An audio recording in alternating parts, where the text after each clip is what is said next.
আসসালামু আলাইকুম। এসএসসি রসায়ন অধ্যায় 11 খনিজ সম্পদ জীবাশ্ম।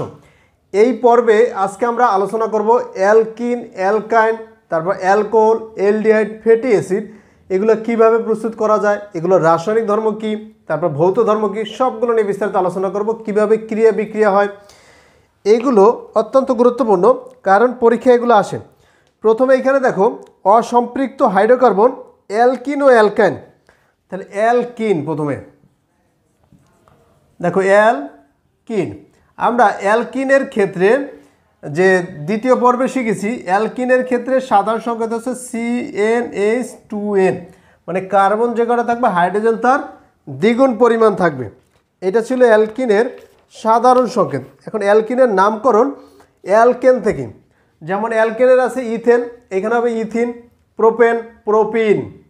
দেখো এগুলো তোমরা অবশ্যই জানো। প্রোপেন থেকে হয়ে যাবে প্রোপিন, তারপরে ইথেন, ইথেন থেকে হয়ে যাবে ইথিন। দেখো এই যে এন থেকে আই মানে ইন হয়ে যাবে এভাবে। তো প্রথমে এখানে অ্যালকিনের যে একটা প্রস্তুতি দেখো, তো অ্যালকিন কিভাবে প্রস্তুত করা যাবে। এই আগের পর্বে আমরা এটা আলোচনা করেছি, যে আগের পর্বটা অত্যন্ত গুরুত্বপূর্ণ, সেটা দেখে আসতে পারো, কারণ সেইটা এই চ্যাপ্টারের সবচেয়ে গুরুত্বপূর্ণ যদি টপিকস বলা হয় তাহলে 3 নম্বর পর্বটা আমি বলবো। তো এখানে কিন্তু আমরা দেখাইছিলাম যে অ্যালকেনের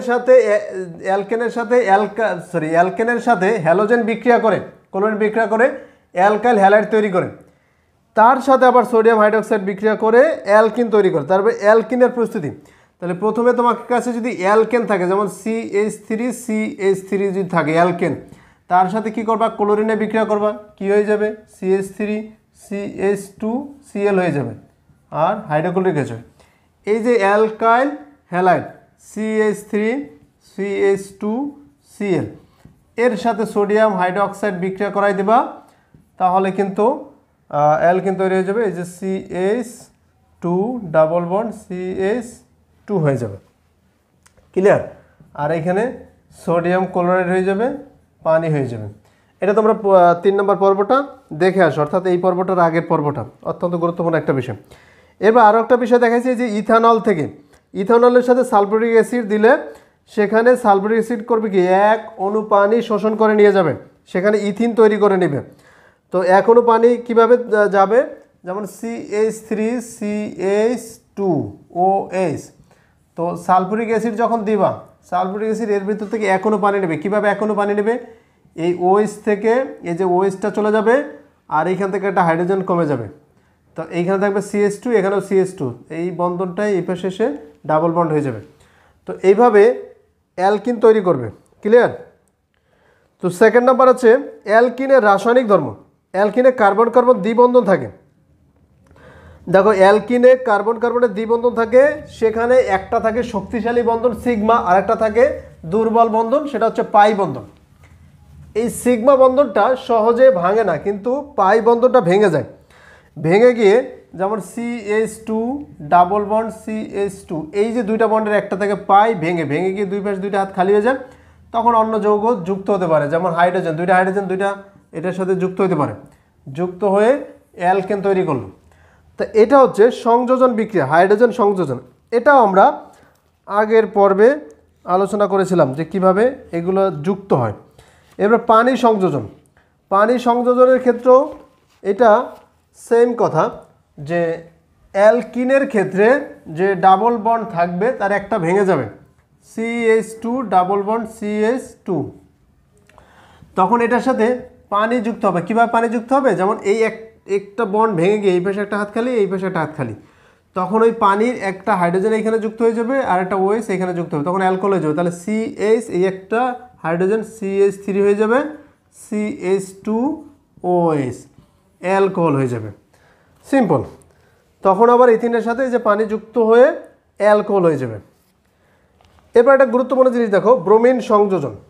দেখো তা অ্যালকিনের ক্ষেত্রে যেহেতু ডাবল বন্ড থাকে, এই যে CH2 ডাবল বন্ড CH2, এটার সাথে যদি ব্রোমিন বিক্রিয়া করো, ব্রোমিন একটা হ্যালোজেন, তো এই একটা বন্ড ভেঙে গিয়ে CH2 দুই পাশে দুইটা হাত খালি, তখন দুইটা ব্রোমিন, এইখানে একটা ব্রোমিন যুক্ত হয়ে যাবে আর এইখানে একটা ব্রোমিন যুক্ত হয়ে যাবে, তখন এটার নাম হয়ে যাবে ডাইব্রোমো ইথেন। দেখো এইখানে ব্রোমিনটা হচ্ছে লাল বর্ণ, তাহলে ব্রোমিনটার সাথে তুমি যদি অসম্পৃক্ত হাইড্রোকার্বন যেমন ডাবল বন্ড আর 3টা বন্ড যদি যে বিক্রিয়া যদি করো, এই যে ডাবল বন্ড, তাহলে এই যে ব্রোমিনের যে লাল বর্ণ এটা বিনষ্ট হয়ে যাবে। কেন? কারণ এই ডাবল বন্ডের জন্য যদি 3টা বন্ড থাকে এইভাবে অ্যালকাইন, তার সাথে যদি ব্রোমিন বিক্রিয়া করাও, তো সেক্ষেত্রে এই CH একটা বন্ড থাকবে CH, তাহলে এই দুইটা বন্ড ভেঙে গেলে দুই পাশে দুইটা করে হাত খালি, এইরকম করে দুইটা করে হাত খালি কার এই কার্বনের, তখন এই ব্রোমিন যুক্ত হয়ে যাবে এই হাতগুলোর সাথে, ব্রোমিন ব্রোমিন ব্রোমিন ব্রোমিন যুক্ত হয়ে যাবে। তো তখন আমাদের ব্রোমিন লাগবে 4টা, এই জন্য এখানে 2 দিয়ে দাও। তাহলে এটা হচ্ছে যে অ্যালকিন বা অ্যালকাইন অর্থাৎ অসম্পৃক্ততার পরীক্ষা ব্রোমিনের মাধ্যমে। যে ব্রোমিনের লাল বর্ণ, যে তুমি ধরো তোমার কাছে 3টা পাত্র আছে, এই একটা এই একটা এই একটা, এখন কোনগুলো সম্পৃক্ত যৌগ মানে অ্যালকেন আর কোনগুলো অসম্পৃক্ত যৌগ মানে অ্যালকিন বা অ্যালকাইন, সেগুলো তুমি জানো না। তাহলে ধরো এটা হচ্ছে অ্যালকিন আর এটা হচ্ছে অ্যালকাইন, তাহলে এটাও মানে এখন তুমি ব্রোমিন দিলা, এর ভিতর ব্রোমিন দিলা ব্রোমিন দিলা ব্রোমিন দিলা, এটার ভিতর দিলে এইটা লাল বর্ণ বিনষ্ট হবে না, কারণ এটা হচ্ছে অ্যালকেন। অ্যালকেনের ক্ষেত্রে লাল বর্ণ বিনষ্ট হয় না, কিন্তু ডাবল বন্ডের ক্ষেত্রে আর 3টা বন্ডের ক্ষেত্রে ব্রোমিন বর্ণ বিনষ্ট। যদি দেখো এটার মধ্যে দেওয়ার ফলে ব্রোমিনের লাল বর্ণ বিনষ্ট হয়ে গেছে, তার মানে এটা বলতে পারবা যে এটা অসম্পৃক্ত হাইড্রোকার্বন, মানে ডাবল বন্ড অথবা 3টা বন্ড, অথবা এটার সাথে বিনষ্ট হয়ে গেছে তাও অসম্পৃক্ত, কিন্তু এটার সাথে বিনষ্ট হয় না, তার মানে সম্পৃক্ত। সম্পৃক্ত মানে অ্যালকেন। তো এটা ছিল ব্রোমিন টেস্ট। পরবর্তী দেখো পটাশিয়াম পারম্যাঙ্গানেটের যে গোলাপি বর্ণ থাকে সেটাও বিনষ্ট হয়ে যায় এই যে অসম্পৃক্ততার জন্য, মানে অ্যালকিন দাও, অ্যালকিনের সাথে এই যে পটাশিয়াম পারম্যাঙ্গানেট আর পটাশিয়াম হাইড্রোক্সাইড যদি বিক্রিয়া করাও, সেখানে পানি থাকবে। দেখো পানি, তারপরে এখানে এই দুইটা থেকে জায়মান অক্সিজেন তৈরি হয়। কোন দুইটা থেকে বলো তো? এই যে পটাশিয়াম পারম্যাঙ্গানেট MnO4 আর পটাশিয়াম হাইড্রোক্সাইড, এই দুইটা মিলে মূলত জায়মান অক্সিজেন তৈরি করে। সেই জায়মান অক্সিজেন আর পানি মিলে দুইটা OH তৈরি করে। দেখো এই অক্সিজেনটা যদি এর সাথে মিলে তাহলে H2O2, মানে দুইটা হাইড্রোজেন দুইটা অক্সিজেন, তখন আমরা OH বলতে পারবো কয়টা? দুইটা। তখন এই দুইটা মিলে আর কি, দেখো তখন এই একটা বন্ড ভেঙে CH2 দুই পাশে দুইটা হাত খালি, তখন ওই যে দুইটা OH, এই দুইটা মিলে যে দুইটা OH তৈরি করছে সেটা দুইটির পাশে দুইটা যুক্ত হয়ে যাবে যে OH, তাহলে এটাকে উল্টাভাবে আমরা দেই OH আর এটা দিই OH। এটাকে গ্লাইকল বলা হয়, তাই ইথিলিন গ্লাইকল। তাহলে এখানে কিন্তু অসম্পৃক্ততা পরীক্ষা করা যায় যে পটাশিয়াম পারম্যাঙ্গানেট পটাশিয়াম হাইড্রোক্সাইড, যদি তুমি এই পানি তারপরে যদি অসম্পৃক্ত হাইড্রোকার্বন থাকে, তাহলে এই পটাশিয়াম পারম্যাঙ্গানেটের যে গোলাপি বর্ণ এটা বিনষ্ট হয়ে যাবে। এটা ছিল আমাদের সেকেন্ড যে অসম্পৃক্ততা পরীক্ষা।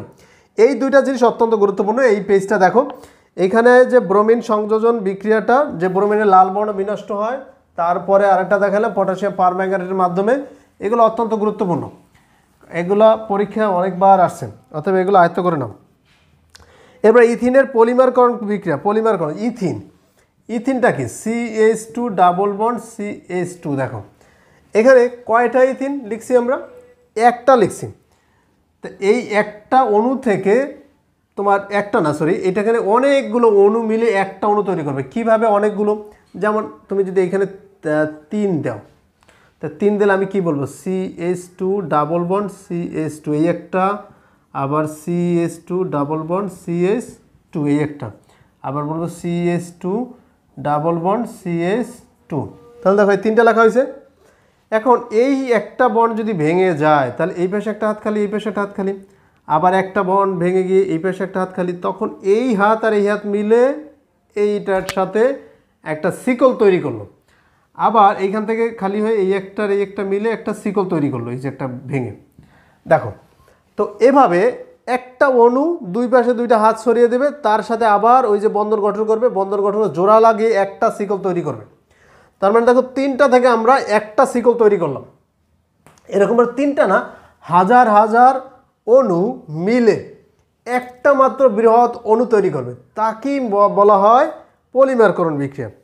তো এই জন্য এটাকে এইভাবে লেখা হয় যে CH, এই যে 2 এক বন্ড দিয়ে CH2, দুই পাশে দুইটা হাত খালি, এরপর এইখানে এরকম ব্র্যাকেট দিয়ে এন দ্বারা বোঝায় এখানে যদি এন সংখ্যক থাকে, তাহলে এখানে যদি 3 থাকলে এখানে আমরা 3 লিখব, কারণ এখানে 3টা এরকম আছে, তাহলে শিকল তৈরি করতে। তার মানে এখানে যদি এন থাকে এখানেও এন হয়ে যাবে, এন সংখ্যক। তাহলে এইখানে বোঝায় এন সংখ্যক, আর এইখানে বোঝা যায় যে এন সংখ্যক এরকম যুক্ত আছে, একটা চেইন তৈরি করছে। এখানে 1000 বায়ুমণ্ডল চাপ লাগবে, 200 ডিগ্রি সেলসিয়াস তাপমাত্রা, সামান্য অক্সিজেন লাগবে। তো ইথিন থেকে তখন পলিথিন তৈরি হয়ে যাবে। এরপর দেখো পরবর্তীতে আমাদের পরবর্তী পেজটা দেখো, পরবর্তী পেজটা হচ্ছে অ্যালকাইন। অ্যালকাইনের ক্ষেত্রে কি হবে দেখো, এখানে অ্যালকাইনের যে নাম ওইভাবেই, যেমন ইথেন আমরা পড়ছি, অ্যালকেনের এটা হয়ে যাবে ইথাইন। দেখো, তারপরে পড়ছি আমরা অ্যালকেনের ক্ষেত্রে ওই যে চার্ট পড়ছিলাম প্রোপেন, তাহলে এটা হয়ে যাবে প্রোপাইন, আইন হয়ে যাবে। এন থেকে আইন যুক্ত হবে, এটা দেখে নেব। এই যে অ্যালকেনের নামকরণ আছে, কার্বন কার্বনে 3টা বন্ড থাকবে, ক্লিয়ার। আর অ্যালকাইনের দেখো, অ্যালকাইনের সাধারণ সংখ্যা থাকবে CnH2n-2, মানে কার্বন যে কয়টা, হাইড্রোজেন তার দ্বিগুণ থেকেও 2টা কম থাকবে। তাহলে ক্যালসিয়াম কার্বাইড থেকে অ্যালকাইন প্রস্তুত করা যায়। দেখো, ক্যালসিয়াম কার্বাইড, এই যে ক্যালসিয়াম C2 কার্বাইড, তো এটার সাথে যখন পানি বিক্রিয়া করাবা, পানি কার্বন কয়টা, 2টা, তাহলে 2 কার্বন বিশিষ্ট অ্যালকাইন তৈরি হয়ে যাবে। এই যে CH 3টা বন্ড CH তৈরি হয়ে যাবে, অ্যালকাইন তৈরি হয়ে যাবে। আর বাকি থাকবে কি, বাকি হিসাব করে দেখো, 2টা কার্বন চলে গেল, এই 2টা হাইড্রোজেন চলে গেল, এরপর কি থাকবে। এখন এইখানে হাইড্রোজেন বলতে এইটাতে ভাঙলে তো হাইড্রোজেন পাওয়া যাবে আর OH পাওয়া যাবে। তো এই কার্বন, 2টা কার্বনের সাথে 2টা হাইড্রোজেন চলে গেল, ক্লিয়ার। তাহলে 2টা হাইড্রোজেন পাওয়ার জন্য আমরা 2 অণু নিতে পারি, 2টা OH এখানে দেখো, তাহলে 2 অণু পানি থেকে 2টা হাইড্রোজেন তৈরি হবে, 2টা OH তৈরি হবে। 2টা হাইড্রোজেন চলে গেল 2টা কার্বনের সাথে, আর 2টা OH চলে যাবে ক্যালসিয়ামের সাথে, এই যে হয়ে যাবে ক্যালসিয়াম হাইড্রোক্সাইড। ক্যালসিয়াম হাইড্রোক্সাইড এটা হচ্ছে চুনের পানি, চুনের পানি যদিও। দেখো, এটা তৈরি হয়ে যাবে। এরপরে অ্যালকাইনের রাসায়নিক ধর্ম, অ্যালকাইন কার্বন কার্বনের যে 3টা বন্ড থাকে, তা 3টা বন্ড থাকলে অবশ্যই একটা সিগমা থাকবে, আর বাকি 2টা পাই বন্ড থাকবে। পাই বন্ড আমরা জানি দুর্বল, ভেঙে যায়, ভেঙে গিয়ে তারপরে যে হাইড্রোজেন সংযোজন বিক্রিয়া, এটাও আমরা এর আগে দেখাইছিলাম আগের পর্বে। তারপর ব্রোমিন সংযোজন কিছুক্ষণ আগে আমরা দেখাইছিলাম, ব্রোমিন সংযোজন কিভাবে হয় সেটাও দেখাইছি। এবার পানি সংযোজন, পানি সংযোজনের ক্ষেত্রে এই যে অ্যালকাইন থাকলে যে পানি সংযোজন কিভাবে হয়, দেখো CH, এখানে 3টা বন্ড CH, এটার সাথে যখন পানি তুমি সংযোজন করে দিবা, এখন তখন এটা অ্যালডিহাইড তৈরি হয়ে যাবে, এটা হয়ে যাবে CH। দেখো, এই যে 3টা বন্ড যদি ভেঙে যায়, তাহলে এই পাশে কয়টা, 2টা হাত খালি হয়ে গেল, আর CH আছে, এই পাশেও কিন্তু 2টা হাত খালি হয়ে গেল, ক্লিয়ার। এই যে 2টা বন্ড ভেঙে গিয়ে, আর তোমার কাছে আছে পানি, পানিকে তুমি ভাঙতে পারো হাইড্রোজেন, তারপর OH, আবার এটা সম্পূর্ণ যদি আলাদা আলাদা করে ভাঙো, দেখো তাহলে 2টা হাইড্রোজেন আছে, একটা অক্সিজেন আছে, এই 2টা হাইড্রোজেন এই 2টা বন্ডের সাথে যুক্ত হয়ে যাবে, বাকি কি থাকে, অনলি অন অক্সিজেন থাকে, একটা অক্সিজেন। অক্সিজেন কয়টা হাত, 2টা হাত, তো এই 2টা হাত 2 দিকে না দিয়ে এটা একদিকে এরকম করে 2টা হাত, তখন তুমি যদি গাঠনিক সংকেত বলো, এই যে গাঠনিক সংকেত হয়ে গেছে CH3 CHO, এই কার্বন 4টা, এই যে 2 আর 1 3, আর এই কার্বনের সাথে একটা 4টা, এই কার্বনের সাথে 4টা হাত, 1 2 3, আর এই হাইড্রোজেনের সাথে একটা, তখন এইভাবে অ্যালডিহাইড হয়েছে। তাহলে আমরা কি শিখলাম, যে অ্যালকাইনের সাথে, দেখো অ্যালকাইনের সাথে মানে অ্যালকাইনের সাথে পানি বিক্রিয়া করলে অ্যালডিহাইড তৈরি হয়ে যায়, একদম মুখস্থ রাখতে পারো CH3CHO। আর এটা ক্ষেত্রে আমাদের 20% সালফিউরিক অ্যাসিড লাগবে, 2% মার্কিউরিক সালফেট লাগবে, এটা মুখস্থ রাখতে পারো। এরপর দেখো এখানে আছে অ্যালকোহল, অ্যালডিহাইড ও ফ্যাটি অ্যাসিড। অ্যালকোহল আমরা জানি OH থাকে কার্যকারীমূলক, যে অ্যালকেনের সাথে CH3CH3, এটা হচ্ছে অ্যালকেন। তাহলে একটা হাইড্রোজেন কমে গিয়ে সেখানে একটা OH লাগাই দিলেই অ্যালকোহল হয়ে যাবে। আমরা এটা জানি, অ্যালকাইলের সাথে OH লাগাই দিলেই অ্যালকোহল হয়ে যায়।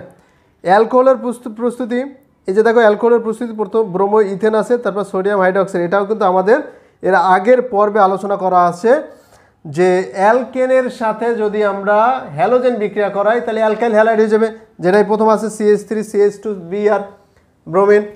এটার সাথে আবার সোডিয়াম হাইড্রোক্সাইডের যে চার্ট, আবারও বলি ওই পর্বের যে একটা সিরিয়াল যে বিক্রিয়াগুলো আমরা দেখাইছি 3 নম্বর পর্বে, সেটা কিন্তু অত্যন্ত গুরুত্বপূর্ণ। তাই এটা ছিল ওইটাই, ক্লিয়ার। এখানে দেখো ক্লোরিনের জায়গায় ব্রোমিন হতে পারে, কোনো সমস্যা নাই, কারণ ক্লোরিনও হ্যালোজেন, ব্রোমিনও হ্যালোজেন। এরপরে অ্যালডিহাইড, অ্যালডিহাইড হচ্ছে CHO। এই কিছুক্ষণ আগেই আমরা অ্যালডিহাইডের প্রস্তুতির ক্ষেত্রে দেখাইছিলাম যে অ্যালকাইনের সাথে পানি যুক্ত করলেই অ্যালডিহাইড তৈরি হয়ে যাবে। এর ফরমালিন, ফরমালিনটা কি দেখো এখানে যে মিথানলের 40%, মিথানল, এই যে ন্যাল কথাটা মানেই হচ্ছে অ্যালডিহাইড, ন্যাল মানে এখানে আমরা যদি বলি মিথেন, মিথেন থেকে যদি অ্যালডিহাইড, তো অ্যালডিহাইডের গ্রুপ বলি, তা methanol, ethanol, propanol, butanol, পেন্টানল, hexanol, হেপটানল, এরকম করে।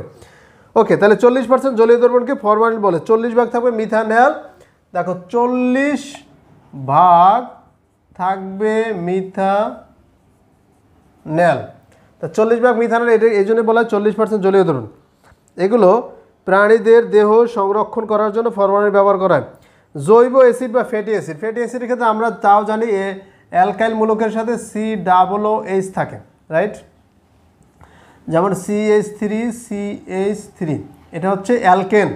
এখান থেকে একটা হাইড্রোজেন কমে গিয়ে তখন একটা হাত খালি, তার সাথে COOH লাগাই দিলেই এটা ফ্যাটি অ্যাসিড হয়ে যাবে। তো অ্যাসিডের ক্ষেত্রে কার্বন সংখ্যা কিন্তু 3টাই গুনতে হবে। এখানে ছিল আমাদের ইথেন, কিন্তু এখানে 3 কার্বন, তাহলে 3 কার্বন হচ্ছে প্রোপেন, তাহলে এটা হয়ে যাবে প্রোপানোয়িক অ্যাসিড। এভাবে নামকরণ। আর ফ্যাটি অ্যাসিডের প্রস্তুতির ক্ষেত্রে তাও আমরা দেখেছিলাম অ্যালডিহাইড থেকে কিভাবে এই যে জাইমান অক্সিজেন পটাশিয়াম ডাইক্রোমেট আগের পর্বে, দেখো তাহলে আগের পর্বটা কতটা গুরুত্বপূর্ণ। এরপর ফ্যাটি অ্যাসিডের রাসায়নিক ধর্ম, এই যে ফ্যাটি অ্যাসিডের সাথে সোডিয়াম হাইড্রোক্সাইড বিক্রিয়া করে সোডিয়াম ইথানয়েড তৈরি করছে, তো এটাও কিন্তু আমাদের আগের পর্বে বিক্রিয়া ছিল। তাহলে এই যে একটা পর্ব দিয়ে কতগুলো গুরুত্বপূর্ণ। এরপর এখানে আছে ভিনেগার, ইথানোয়িক অ্যাসিডের 4% থেকে 10% জলীয় দ্রবণকে ভিনেগার বলা হবে। ভিনেগার খাবার তৈরিতে খাদ্য সংরক্ষক হিসাবে কাজ করে, মানে এই ভিনেগারের ভিতরে অল্প পরিমাণে অ্যাসিড আছে, অম্লীয় পদার্থ আছে। অম্ল মানে অ্যাসিড, অ্যাসিডগুলো জীবাণুকে ধ্বংস করে, জীবাণু জন্মাতে দেয় না বা ব্যাকটেরিয়া জন্মাতে দেয় না, এই জন্য খাবারকে সংরক্ষণ করা হয়। এরপর আছে দেখো হাইড্রোকার্বন থেকে অ্যালকোহল, অ্যালডিহাইড ও জৈব অ্যাসিড প্রস্তুতি। তাহলে হাইড্রোকার্বন যেগুলো অ্যালকেন আমরা দেখেছিলাম ওই যে আগের পর্বে, হ্যাঁ বারবার বলি আগের পর্ব, ওই পর্বে আমরা দেখেছিলাম যে অ্যালকেন থেকে কিভাবে অ্যালকোহল, অ্যালডিহাইড, তারপর ফ্যাটি অ্যাসিড তৈরি করা যায়। তো 1 নম্বর বিক্রিয়া এটাও ছিল। তারপরে যে 2 নম্বর বলছে ফসফরিক অ্যাসিডের উপস্থিতি অ্যালকিন। আচ্ছা, এটাও আমরা কিন্তু অ্যালকিনের সাথে যে পানি সংযোজন বিক্রিয়া সেটা আমরা দেখাইছিলাম, তোমরা ওইটা পিছনে দেখে আসতে পারো। তো এখানে উচ্চ চাপ ছিল, উচ্চ তাপ এই যে আছে ফসফরিক অ্যাসিডের উপস্থিতিতে, ঠিক আছে, ওটাও কিন্তু এখানে ছিল। এরপর এখানে আমাদের আছে যে অ্যালকোহল, অ্যালডিহাইড ও জৈব অ্যাসিডের ব্যবহার, মানে অ্যালকোহল কী কী কাজে ব্যবহার করা হয়, অ্যালডিহাইড কী কী কাজে ব্যবহার করা হয়, জৈব অ্যাসিড কী কী কাজে ব্যবহার করা হয়। এখানে বোঝানোর মতো তেমন কিছু নাই, শুধু এটা জানা যে কী কী কাজে ব্যবহার করা হয়, এই বিষয়ে বিস্তারিত আমরা আলোচনা করেছি। তাহলে এই পর্বে মোটামুটি আমরা যা আলোচনা করছি তাতে এই চ্যাপ্টারে অনেকগুলোই আমাদের কমপ্লিট হয়ে যাবে। আর এই চ্যাপ্টারে যেগুলো মেইন যে বিক্রিয়াগুলো, সেগুলো আগের পর্বে যে বিক্রিয়াগুলো ছিল সেগুলোর মাধ্যমেই এই বিক্রিয়াগুলো করা যায়। অতএব তোমরা এই পর্বটা দেখার আগে অবশ্যই আগের পর্বটা ভালো মতো দেখে আসো, সেখানে বিক্রিয়াগুলো আয়ত্ত করে আসো এক সিরিয়ালে যেগুলো আমি লিখে দিয়েছিলাম। তাহলে দেখো এই পর্বটা তোমাদের জন্য অত্যন্ত গুরুত্বপূর্ণ অত্যন্ত সহজ হয়ে যাবে এবং সৃজনশীল প্রশ্নগুলো একদম ইজি হয়ে যাবে। তাহলে আজকে আমাদের এই পর্যন্ত ছিল। আগামী পর্বে আমরা পলিমার নিয়ে বিস্তারিত আলোচনা করে এই চ্যাপ্টারটা কমপ্লিট করব। সে পর্যন্ত ভালো থেকো। আল্লাহ হাফেজ।